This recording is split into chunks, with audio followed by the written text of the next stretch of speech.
नमस्कार, यो हो ग्यालेक्सी प्रदेश न्यूज। सही सूचना र प्रष्ट विश्लेषण सहित उपस्थित भएका छौं। सुरुवातमा हेडलाइन्स।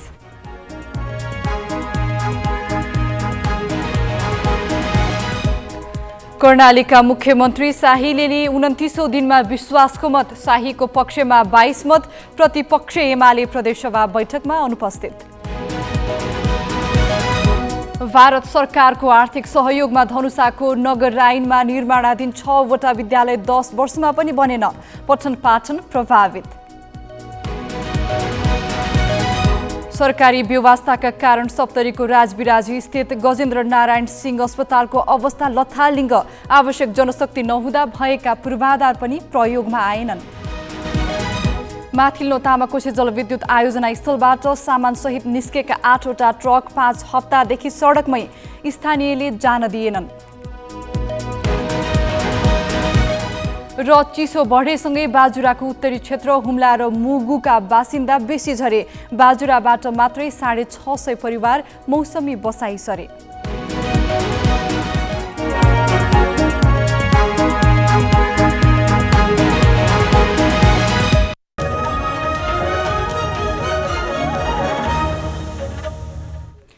अब न्यूज विस्तारमा।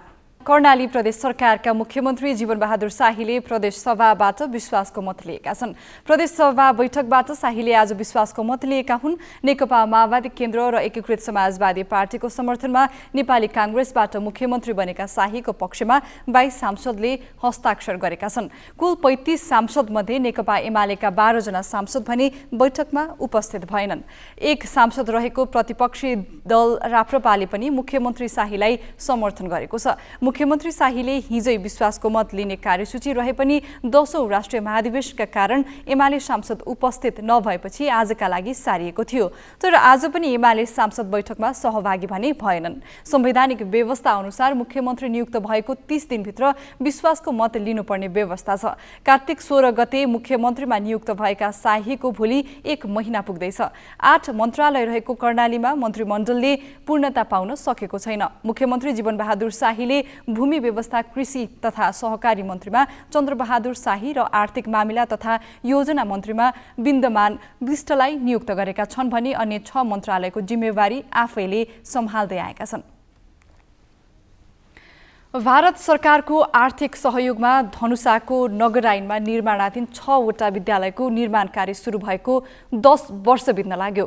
15 महिनामै निर्माण कार्य सक्ने भनिए पनि 10 वर्षपछि ती विद्यालयको निर्माण कार्य अधुरै छ। विद्यालय भवनको जग मात्रै हालिएको छ।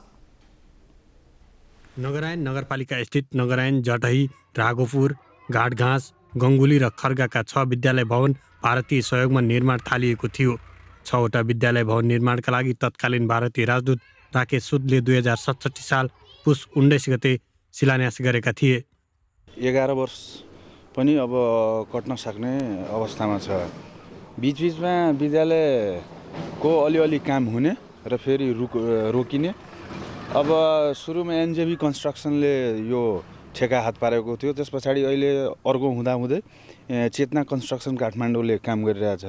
त्यो बिचमा आएर गर्ने, सोध्ने, नसोधिकन पनि काम गर्ने र प्लस कति काम र कहिलेसम्म काम फर्छौट हुन्छ भन्ने बारे हामीलाई केही जानकारी छैन।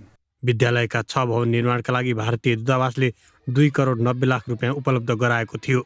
भारतीय सहयोगमा निर्माण थालिएका विद्यालय भवन समयमै नबन्दा 2073 असार 3 गतेसम्म निर्माण अवधि समेत थपिएको थियो। निर्माण अवधि थपिए पनि ठेकेदारको लापरवाही र सम्बन्धित निकायको बेवास्ताका कारण निर्माण कार्य अहिलेसम्म पनि अधुरै छ। विद्यालय निर्माणका लागि ओम युकेएन जेबी काठमाडौँले ठेक्का पाएको छ। नगरायन नगरपालिकाका जनप्रतिनिधिले छिटो विद्यालय निर्माण गर्न आग्रह गरे पनि ठेकेदारले बेवास्ता गरेको बताएका छन्। यो ठेकेदारले त नेपालको प्रचलित के छ तपाईँको मिनिमम रेटमा ठेका लिइहाल्छ। कम गरेर काम गर्दा गर्दै महँगो भयो, यो भयो, अब फाइदा भइरहेको छैन, हामीहरूको घाटा लागिरहेछ भनेर यिनीहरू आउँछ, अलि काम गर्छ, फेरि भाग्छ। 2-4 वर्ष त्यतिकै मुखी बस्छ। विद्यालय निर्माण हुन नसक्दा जाडोयाममा विद्यार्थीहरू भुइँमै पढाउन शिक्षक बाध्य छन्।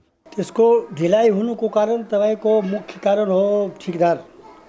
अब 2067 देखि त्यो बिल्डिङ को सुरुवात भएको थियो बन्ने क्रम बीचमा तपाईको ठेकेदारहरू आउँछ फेरि 1 महिना जति काम गरेर फेरि गइहाल्छ।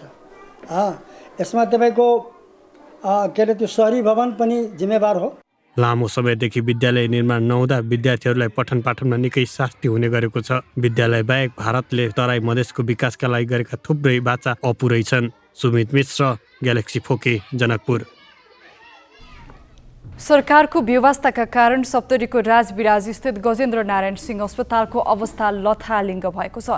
अस्पताल पूर्ण क्षमतामा सञ्चालन हुन सकेको छैन भने स्वीकृत दरबन्दी अनुसार जनशक्ति पनि पठाइएको छैन। 150 शैय्या क्षमताको अस्पताल हाल 50 शैय्याको मात्र छ। राज्यले आवश्यक चिकित्सक र स्वास्थ्यकर्मी उपलब्ध गराउन नसक्दा पूर्वाधार र उपकरण भए पनि आइसियु, भेन्टिलेटर, एनेस्थेसिया, आँखा, नाक, कान, घाँटी विभाग, छाला रोग तथा मनोचिकित्सा सेवा वर्षौंदेखि ठप्प छ। हाम्रो सेवा बढ्दै गइरहेको छ, तर के भन्छ सेवा दिने जुन कर्मचारी छन् तिनीहरू एकदम डिस्प्रोपोर्सनेटली नमिलेको स्थिति छ। त्यसकारण अब तिनीहरूलाई कसरी पाल्ने, तिनीहरूको जागिर कसरी सुरक्षित गर्ने, त्यो बडा अप्ठ्यारो स्थिति छ। र नेपाल सरकारले पहल गर्छु भन्दै पनि त्यो भनौँ न नपुगे जस्तो मैले महसुस गरिरहेको छु। अस्पतालमा दैनिक 45 देखि 50 जना बिरामी इमर्जेन्सी सेवा लिन आउँछन्। ओपीडी तर्फ गत आर्थिक वर्षमा मात्रै 24,747 बिरामीले सेवा लिएका छन् भने चालु आवको कार्तिकसम्ममा 11,905 जना बिरामी अस्पताल पुगिसकेका छन्। ग्यालेक्सी प्रदेश न्यूज जारी छ। अहिलेलाई ब्रेक।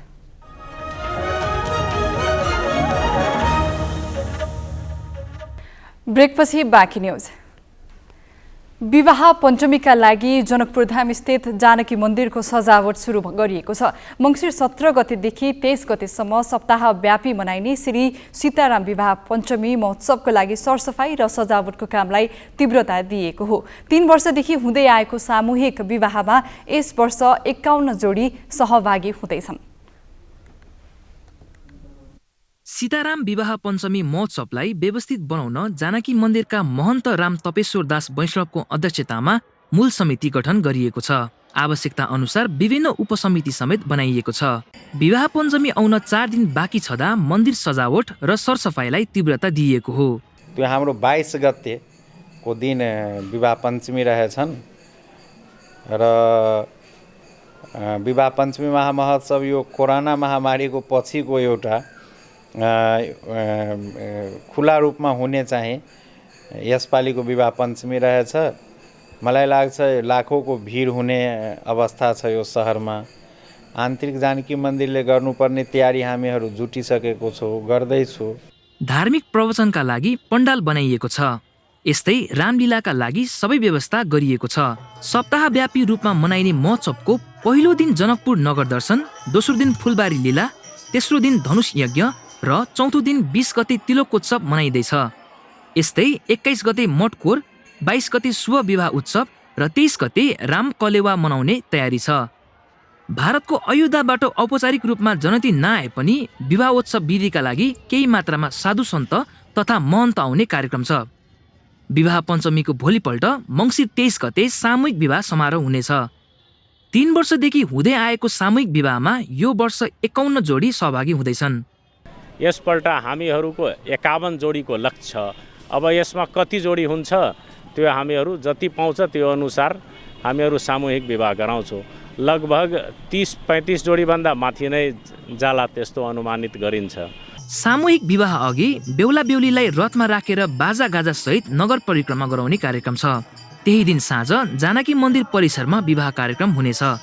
अघिल्ला 2 वर्ष कोरोनाका कारण प्रभावित भएको विवाह महोत्सवमा यस वर्ष करिब 3 लाख सहभागी हुने अनुमान छ। घनश्याम मिश्र, ग्यालेक्सी फोके, जनकपुर।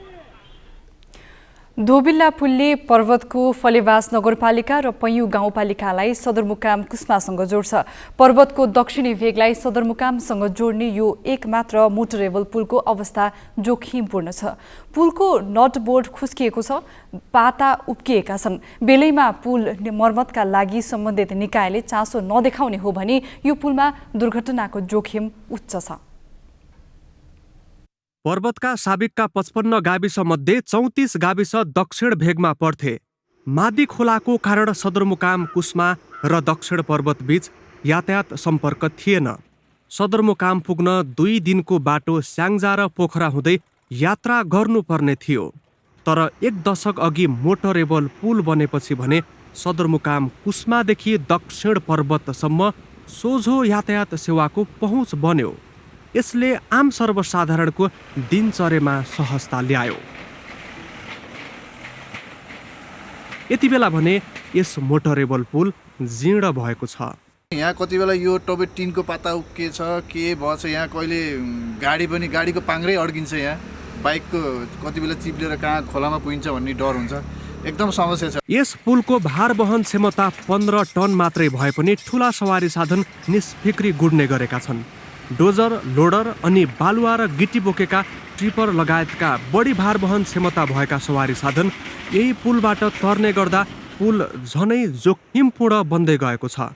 पुल निर्माणताका हिरालु राखेर ठूला गाडी प्रवेश गर्नको लागि निषेध गरिएको थियो। तर पछि खर्च व्यवस्थापन गर्न मुस्किल भएपछि हिरालु राख्न छाडिएको हो। पुलमा चिप्लिएर धेरै मोटरसाइकल दुर्घटना भइसकेका छन्। टिपरहरूदेखि लिएर 10 चक्का 12 चक्का पनि यो गाडीमा यो पुलमा हालिराखेको अवस्था छ र अब यो एकदमै जोखिमपूर्ण छ। आधाभन्दा बढी पर्वतको भाग समेटिएको दक्षिण पर्वत पुग्ने यस मोटरेबल पुलको तत्काल मर्मत सम्भार गरिनुपर्ने देखिएको छ। त्यस्तै यस ठाउँमा ठूला सवारी साधन समेत सहजै ओहोर दोहोर गर्न सक्ने अर्को पक्की मोटरेबल पुलको पनि आवश्यकता देखिएको छ। सुमनजङ थापा, ग्यालेक्सी 4K, पर्वत। बाजुराको उत्तरी क्षेत्र हुम्ला र मुगका बासिन्दा हिमाली भेगमा चिसो बढ्न थालेपछि बेसी झरेका छन्। हिमाली क्षेत्रमा चिसो बढेपछि भेडा, च्याङ्ग्रा, गाईबस्तु सहित उनीहरू बेसी झरेका हुन्। हिमपातसँगै चिसो बढेपछि कात्तिकको अन्तिम साताबाट उनीहरू बेसी झर्न थाल्छन्। उच्च हिमाली भेगबाट बसाइ सरेका उनीहरू बाजुराको दक्षिणी क्षेत्रका 12 कुलदेव माण्डौ लगायत अछाम, डोटी र सुर्खेतका विभिन्न स्थानमा जाने गर्छन्। बाजुराबाट मात्र 640 भन्दा बढी परिवार मौसमी बसाई सर्ने गर्छन्। नेपाल संस्कृत विश्वविद्यालय बेलझुण्डीका 7,000 विद्यार्थी दीक्षित हुनबाट वञ्चित भएका छन्।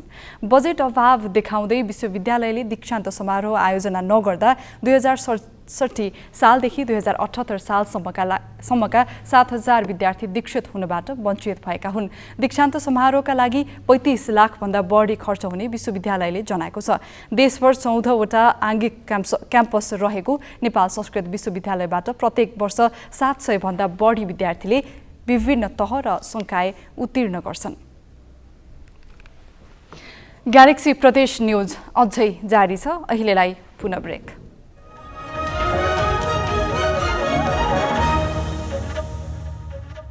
ब्रेकपछि बाँकी न्यूज। माथिल्लो तामाकोशी जलविद्युत आयोजना स्थलबाट सामानसहित गेट पास पाएर निस्केका 8वटा ट्रक 5 हप्तादेखि सडकमै छन्। माथिल्लो तामाकोशी जलविद्युत आयोजनाको काम पूरा भएपछि परामर्शदातालाई जाँचबुझ गराएर आयोजना व्यवस्थापककै सिफारिसमा आयोजना स्थल सिस्नेरीमा रहेको नेपाली सेनाको तारा दलगणबाट गेट पास लिएर निस्केका ट्रकलाई सडकमै रोकिएको हो। लोड गरेका ट्रकलाई सामानसहित 3 दिन वोर्लेरमा र 22 दिन सिङ्गटी बजारमा स्थानीयले रोकेका हुन्। प्रति ट्रक 60,000 भाडा पाउने गरी लोड गरेर छुटेका ट्रक गन्तव्यमा पुग्न नसक्दा मजदुरको बिचल्ली भएको छ। लिएर जाँदाखेरि अझै पनि सामान अनलोड भएको अवस्था छैन। अब यो हुँदाखेरि अब गाडीको 32-35 दिनको चाहिँ डिटेन खर्च कसले दिने? गाडी व्यवसायहरू त मारमा परे। अब यो यस्तोले चाहिँ यसलाई बेलैमा एउटा निष्कर्षमा नपुर्याउँदाखेरि अब यहाँ चाहिँ कुनै खालको एउटा अप्रिय घटना घट्ने सम्भावना पनि देख्छु। यसको लागि चाहिँ अब सम्बन्धित निकायले बेलैमा ध्यान पुर्याइदिए राम्रो हुन्थ्यो भन्ने चाहिँ मेरो चाहिँ विचार छ। ट्रकमा सिनो हाइड्रोले आयोजना निर्माणका सिलसिलामा ल्याएर काम सकिएपछि फर्काउन लागि electrical panel, transformer, still pipe र एल्युमिनियम पाइप छन्। स्थानीयले रोक्ने र प्रशासनले गन्तव्यमा पुर्याउन नसक्ने भएपछि फर्काइएका ट्रकलाई सेनाको चेक पोस्टले पुनः प्रवेश नदिएपछि सडकमै अलपत्र परेका हुन्।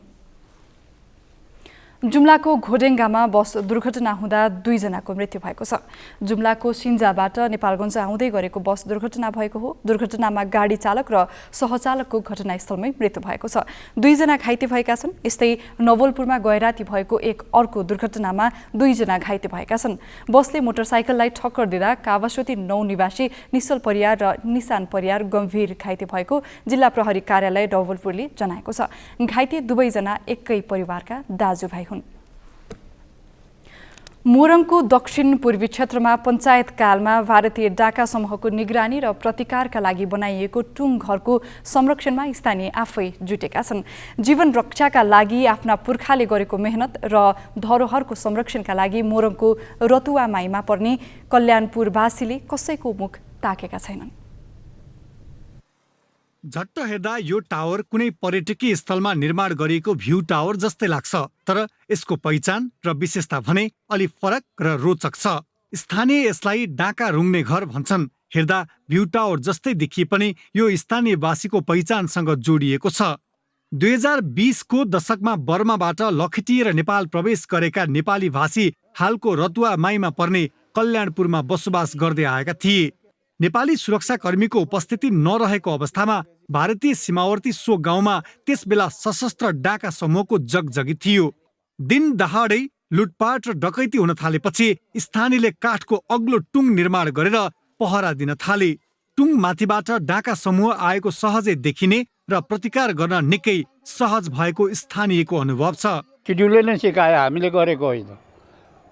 अनि हामीले पनि उसले भनेको मान्यौँ अनि गऱ्यो, टुङ बनायौँ। अनि पैसा उठाएर गएर बन्दुक पनि ल्यायौँ किनेर, एउटाको नाममा राखियो।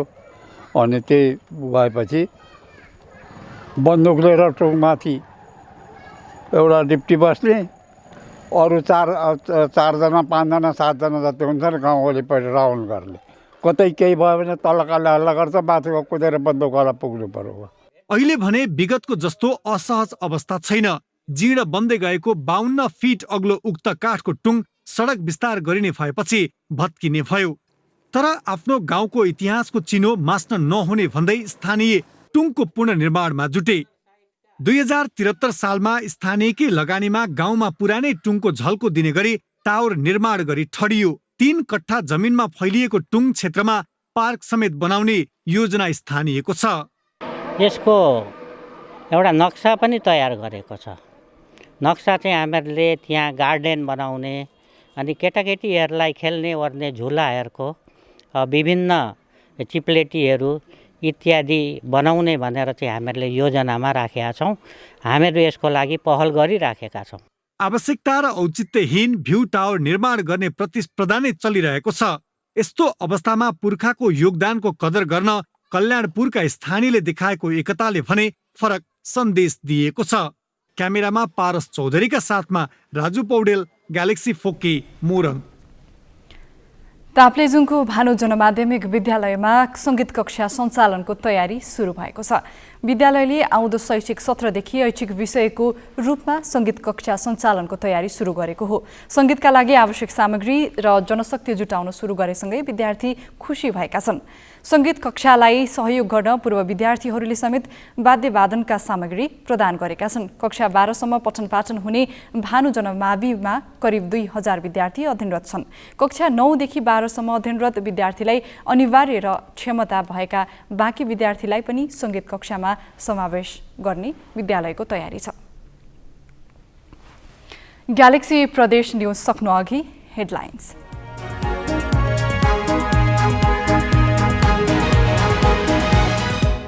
कर्णालीका मुख्यमन्त्री शाहीले लिए 29औं दिनमा विश्वासको मत। शाहीको पक्षमा 22 मत, प्रतिपक्ष एमाले प्रदेशसभा बैठकमा अनुपस्थित। भारत सरकारको आर्थिक सहयोगमा धनुषाको नगरराइनमा निर्माणाधीन 6 वटा विद्यालय 10 वर्षमा पनि बनेनन्। पठन पाठन प्रभावित। सरकारी व्यवस्थाका कारण सप्तरीको राजविराज स्थित गजेन्द्र नारायण सिंह अस्पतालको अवस्था लथालिङ्ग। आवश्यक जनशक्ति नहुँदा भएका पूर्वाधार पनि प्रयोगमा आएनन्। माथिल्लो तामाकोशी जलविद्युत आयोजना स्थलबाट सामानसहित निस्केका 8वटा ट्रक 5 हप्तादेखि सडकमै। स्थानीयले जान दिएनन्, सेनाले फर्किन दिएन। र चिसो बढेसँगै बाजुराको उत्तरी क्षेत्र हुम्ला र मुगुका बासिन्दा बेसी झरे। बाजुराबाट मात्रै 650 परिवार मौसमी बसाई सरे।